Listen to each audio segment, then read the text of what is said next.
mkuu wa mkoa atoa kauli waliomvamia Kitima watachukuliwa hatua. Mkuu wa mkoa wa Dar es Salaam Albert Chalamila ameungana na Watanzania na taasisi mbalimbali kulaani kitendo cha kushambuliwa na kujeruhiwa kwa Padri Charles Kitima.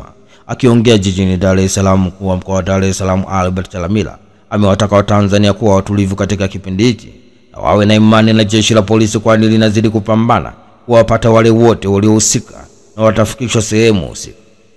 Mkuu wa mkoa wa Dar es Salaam Albert Chalamila ametoa hofu wote wanaodhani huenda wanaohusika na shambulio hilo ni wabaya wa Padri Kitima, huku akisema wanaoshambulia watu hawabagui wawe ni nani au wewe ni nani.